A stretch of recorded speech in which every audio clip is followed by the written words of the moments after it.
Hello friend, नमस्ते, राधे राधे। कैसे हैं आप सब? उम्मीद करते हैं अच्छे होंगे, मस्त होंगे। मैं अपेक्षा सिंह आपका स्वागत करती हूँ अपेक्षा एडुटरी में। मैं पढ़ूँगी आज, आपको पढ़ाऊँगी मतलब कि 2000 यूपी के 2016 के क्वेश्चन जो कि पीजीटी के हैं। ठीक, पीजीटी के क्वेश्चन हैं तो पीवाईक्यू हैं, और पीवाईक्यू बहुत इंपॉर्टेंट होते हैं क्योंकि बार बार रिपीटेड क्वेश्चन आते हैं, तो देखना बहुत ज़रूरी होता है। तो चलते हैं अपनी क्लास की ओर। पिछली क्लास में हमने 30 क्वेश्चन किए थे, अब हम पढ़ेंगे यहाँ से 31वां क्वेश्चन से। तो क्वेश्चन पहला कह रहा है, कामायनी के प्रमुख पात्र हैं। कामायनी का प्रमुख पात्र कौन सा है ये बताना है। राम है, कृष्ण है, रतनसेन है या मनु है। तो इसका राइट आंसर हो जाएगा मनु है। अगर आपने पिछली क्लास नहीं देखी है तो वहाँ से देख लीजिएगा। सारे क्वेश्चन देखना बहुत ज़रूरी होता है। ठीक, और नेक्स्ट क्वेश्चन कह रहा है 32वां कि इनमें सुमित्रा नंदन पंत की रचना नहीं है। ग्रंथि नहीं है, बीड़ा नहीं है, परिमल नहीं है या पल्लव नहीं है। तो इसका राइट आंसर हो जाएगा परिमल नहीं है। परिमल किसकी है? परिमल पंत की रचना नहीं है, बल्कि ये निराला की रचना है। ठीक, आगे बढ़ते हैं। नेक्स्ट प्रश्न हमारा कह रहा है, राम कथा पर आधारित काव्य कौन सा है। राम पर कौन सा आधारित काव्य है ये बताना है।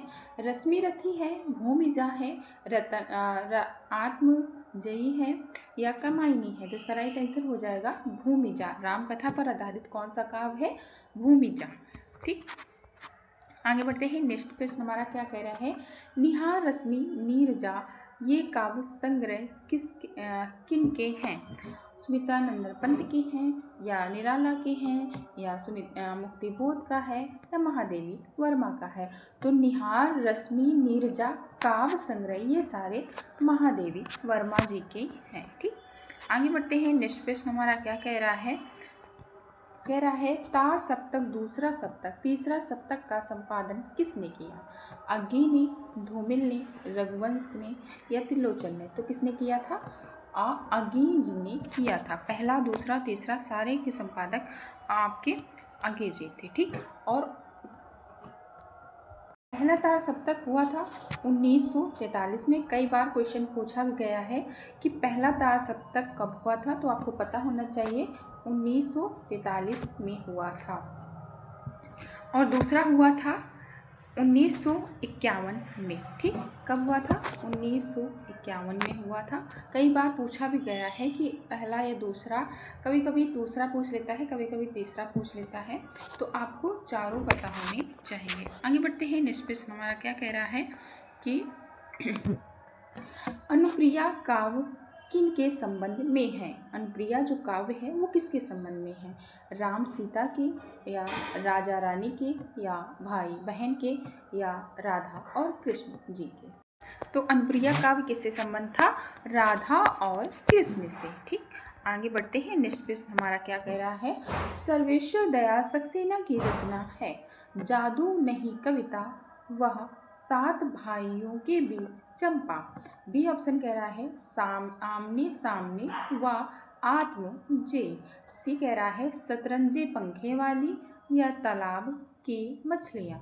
डी कह रहा है एक सूनी नाव और जंगल का दर। तो सर्वेश्वर दयाल सक्सेना की रचना कौन सी है? एक सूनी नाव और जंगल का दर। ठीक, आगे बढ़ते हैं। नेक्स्ट प्रश्न हमारा क्या कह रहा है, ये सारी रचनाएं लिखनी है। जादू नहीं कविता ये किसकी है? कात्यायनी की है। 7 भाइयों के बीच चंपा ये भी कात्यायनी का है। आमने सामने कुंवर नारायण जी का है। आत्मजयी ये भी कुंवर नारायण का है। सतरंगे पंखों वाली ये किसका है? नागार्जुन का। तालाब की मछलियाँ ये भी नागा अर्जुन का है। तो इसमें से कोई भी रचनाएं पूछ सकता है, तो आपको सारी पता होनी चाहिए। ठीक, जरूरी नहीं है कि जो क्वेश्चन प्रीवियस ईयर में आया है वही पूछे, नेक्स्ट आपके उनसे रिलेटेड मतलब पूछ सकता है। ठीक, तो आगे बढ़ते हैं। नेक्स्ट प्रश्न हमारा क्या कह रहा है, नागार्जुन की असली नाम क्या था। कमलनाथ सिंह मिश्र था, राजनाथ मिश्र था, वेदनाथ मिश्र था, रामनाथ शर्मा था। तो क्या इसका राइट आंसर नाम हो जाएगा? वैद्यनाथ मिश्र। ठीक, आगे बढ़ते हैं। नेक्स्ट प्रश्न हमारा क्या कह रहा है, कह रहा है धूमिल की रचना है, संसद से सड़क तक वह कल सुने मुझे। कई बार पूछी गई है ये रचना, सड़क, संसद से सड़क तक। शहर अब भी संभावना है। और दूसरा है एक पतंग अंत में। सी ऑप्शन कह रहा है महाप्रस्थान व पर्व। डी है चांद का मुंह टेढ़ा है, एक साहित्यिक डायरी। तो इसमें हो जाएगा, ये तो होगा नहीं, ये मुक्तिबोध का है चांद का मुंह टेढ़ा है, और ये भी नहीं होगा शतरंज पंखों वाली। संसद से सड़क तक कई बार पूछा गया है, और कल सुनना मुझे, ये भी पूछी गई है। तो ये दोनों हो जाएंगी धूमिल की। ठीक, प्रश्न नंबर नेक्स्ट है, मिलान करना है, इसमें कौन सा किसका है। मेरी तीर्थ यात्रा, तो मेरी तीर्थ यात्रा ये किसकी है। आचार्य हजारी प्रसाद द्विवेदी, बनारसी दास चतुर्वेदी, वासुदेव अग्रवाल, प्रताप मिश्र। मेरी तीर्थ यात्रा, दांत, वसंत आ गए और राष्ट्र का शुरू। तो इसका राइट आंसर क्या हो जाएगा, ए का हो जाएगा आचार्य हजारी प्रसाद दांत। तो फर्स्ट का ई हो जाएगा, ई किसमें है, सॉरी, आचार्य हजारी प्रसाद का हो जाएगा बसंत आ गया। तो ए का हो जाएगा आ, इसमें है, इसमें है, तो यही हो जाएगा। ऐसे आपको एनिमेट भी करना है कि ऐसे पता जल्दी अगर आपको करना है क्वेश्चन, टाइम बचाना है, तो एक अगर ऑप्शन मिल रहा है तो उसी को टिक करके फिर आगे बढ़ जाना है, पूरे नहीं ऑप्शन मिलाना है। देखते हैं फिर बस बनारसी दास चतुर्वेदी का है मेरी तीर्थ यात्रा, वासुदेव शरण अग्रवाल जी का है और राष्ट्र का स्वरूप, और प्रताप नारायण मिश्र का है दांत। इनका एक और भी बहुत प्रसिद्ध है धोखा, और ये पूछा जा चुका है कि धोखा उपन्यास किसका है। ठीक, आगे बढ़ते हैं। नेक्स्ट प्रश्न हमारा क्या कह रहा है, प्रश्न कह रहा है वृंदावन लाल वर्मा का प्रसिद्ध उपन्यास कौन सा है। दादा कामेरण, या मृगनयनी, या भगवती, या सेवा सदन। तो इसका राइट आंसर हो जाएगा मृगनयनी। आगे बढ़ते हैं। नेक्स्ट प्रश्न कह रहा है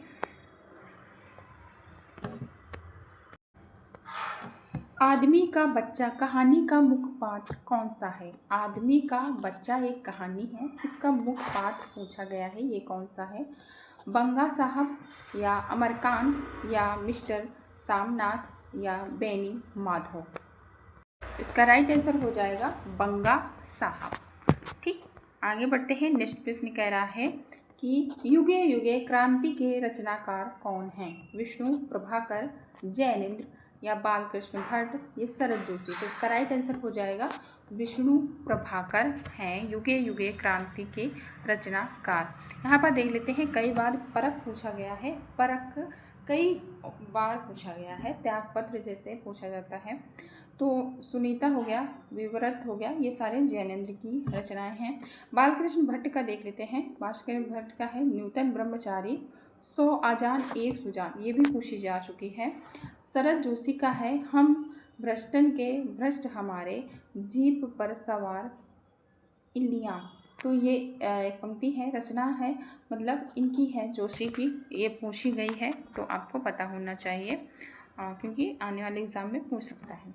कबीरा खड़ा बाजार में, ये किसका नाटक है, कौन है इसके रचयिता।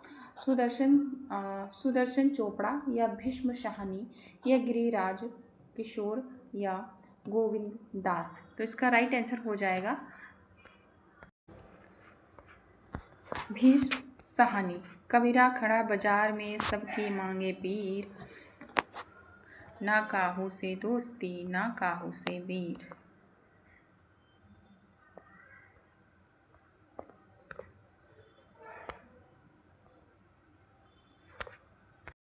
प्रश्न है सदाचार का ताबीज के लेखक कौन हैं।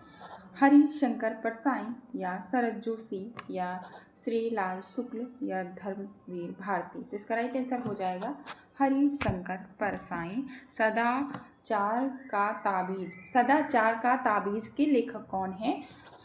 हरिशंकर परसाई। ठीक, आगे बढ़ते हैं। नेक्स्ट प्रश्न कहता है, इधर देख लेते हैं, ये भी बहुत इंपॉर्टेंट होता है देखने।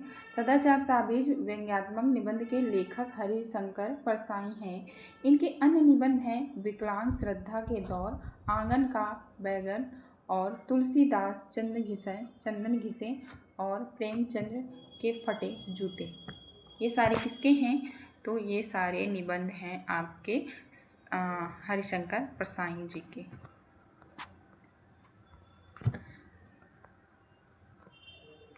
प्रश्न नंबर नेक्स्ट कह रहा है, क्रोध निबंध के लेखक कौन हैं? क्रोध निबंध के लेखक कौन हैं?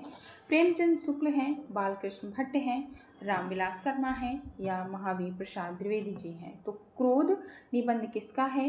ये है रामचंद्र शुक्ल का। प्रश्न ऐसे भी बन सकता है कि क्रोध क्या है? निबंध है, कौन सा काव्य है, ऐसा पूछा जा सकता है। तो ये निबंध है। कई बार ऐसे भी पूछ लेता है, निबंध है कि उपन्यास है कि क्या है, कुछ भी मतलब। प्रश्न कह रहा है, घीसू और माधव किस कहानी के पात्र हैं? एल्बम के या परीक्षा के या शरणादाता के या कफन के? तो घीसू और माधव ये बहुत अच्छी कहानी है, पढ़ना कभी। प्रश्न है, इनमें भारतेंदु का नाटक नहीं है। भारत दुर्दशा, प्रेम जोगनी या चंद्रावली या राजश्री? तो इसका राइट आंसर क्या हो जाएगा?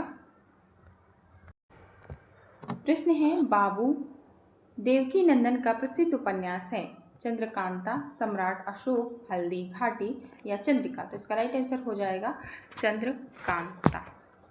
प्रश्न नंबर 50वां है, सोमा बुआ किस कहानी में मुख्य पात्र हैं? अकेली या मेकू या पंचलाइट या शरणदाता? तो इसका राइट आंसर हो जाएगा अकेली। आज के लिए इतना ही रखते हैं, नेक्स्ट क्लास लेंगे अगले दिन। तो चलते हैं अब, बाय बाय, टेक केयर अपना और अपनों का ख्याल रखें। और जाते जाते चैनल को लाइक और शेयर सब्सक्राइब दोनों कर दीजिएगा। मिलते हैं नेक्स्ट क्लास में, बाय बाय।